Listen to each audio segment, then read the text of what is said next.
इस तस्वीर को देखिए, उमर अब्दुल्ला के साथ जम्मू कश्मीर के मुख्यमंत्री के साथ खड़े हैं जितेंद्र सिंह लक्की, नेशनल कॉन्फ्रेंस के नेता हैं। यहाँ से साफ हो रहा है, लेकिन मैं आपको क्यों बता रहा हूँ। जितेंद्र सिंह लक्की की ये गाड़ी है, गाड़ी पर हमला हुआ है, जितेंद्र सिंह लक्की पर हमला हुआ है, जिसमें ये गाड़ी की हालत को आप देख सकते हैं। गाड़ी किस तरीके से तोड़ दी गई है, गाड़ी पर तेजधार हथियारों से वार किया गया है, साफ दिखाई दे रहा है। हो सकता है इस बीच में वहाँ पर फायर भी हुआ है, क्योंकि शीशे के अंदर जो होल हुआ है वहाँ पर या तो तेजदार हथियार या किसी लोहे की राड से हमला किया गया या फिर गोली चली है। निशान आपको साफ दिखाई दे रहा होगा, देखिए फ्रंट शीशा टूटा हुआ है। ये जितेंद्र सिंह लक्की हैं, माइनिंग माफिया के खिलाफ रायपुर सतवारी में लगातार आवाज़ उठा रहे थे। पिछले कुछ दिनों से ये माइनिंग माफिया को एक्सपोज कर रहे थे।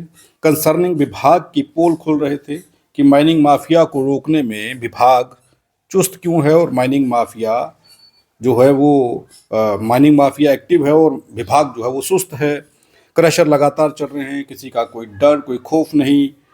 ये लगातार अपनी फेसबुक पर ये वीडियोस अपलोड कर रहे थे।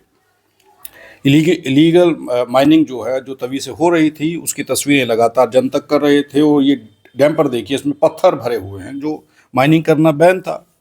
ये लगातार ये दिखा रहे थे, जिसका खमियाजा इन्हें कुछ इस तरीके से भुगतना पड़ा। पुलिस स्टेशन के अंदर इनकी गाड़ी इस वक्त खड़ी है। तेज धार हथियारों से इन पर हमला हुआ है। कुछ नकाबपोश बताए जा रहे हैं जिन्होंने हमला किया है। सूत्रों के हवाले से ये जानकारी मिली है, क्योंकि क्यास यही लगाया जा रहा है, अंदाज़ा यही लगाया जा रहा है कि माइनिंग माफिया के खिलाफ आवाज़ उठाने का खमियाजा यही होगा। कोई भी जम्मू का नागरिक अगर माइनिंग माफिया के खिलाफ आवाज़ उठाता है, चाहे वो मौजूदा सरकार का नेता हो या फिर आम नागरिक हो, माइनिंग माफिया के खिलाफ जिसने आवाज़ उठाई उसके साथ यही होगा। ये संदेश दिया गया है शायद माइनिंग माफिया की ओर से, क्योंकि माइनिंग माफिया से बड़ा गुंडा तो कोई हो नहीं सकता। ये इसलिए कह रहा हूँ क्योंकि माइनिंग माफिया ना पुलिस से डरा, ना कंसर्निंग विभाग से डरा, ना सरकार का खौफ है। आखिर इनके ऊपर किन का हाथ है, ये सवाल है, एक बड़ा सवाल है। खुलेआम माइनिंग माफिया काम कर रहा है और 2014 से ये लगातार इलीगल माइनिंग हो रही है।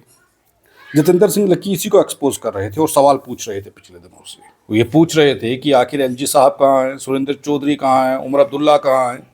हालांकि जिस राजनीतिक दल के वो हैं उसके बावजूद भी आप देखेंगे वो हैशटैग लगा करके उमर अब्दुल्ला को, सुरेंद्र चौधरी को और बाकी नेताओं को टैग कर रहे थे। कंसर्निंग विभाग को दिखा रहे थे कि तवी के अंदर से इलीगल माइनिंग हो रही है। आप साफ देख पा रहे हैं कि इन तस्वीरों में जब वो दिखाते थे वहाँ पर क्रशर चल रहे हैं और जेसीबी जो है वो तवी के अंदर से माल उठा रही हैं। और वहीं पर ये डंपर देखिए बिना नंबर प्लेट के पत्थरों को लेकर के जाता हुआ नज़र आ रहा है, जबकि बिना क्रश किए पत्थरों को लेकर के जाना इलीगल था, जबकि क्रशर से नहीं लिया जाएगा। बड़ी सारी चीज़ें कही गई थी, लेकिन हुआ क्या वास्तव में, नेशनल कॉन्फ्रेंस के इस नेता को खमियाजा भुगतना पड़ा माइनिंग माफिया के खिलाफ बोलने का।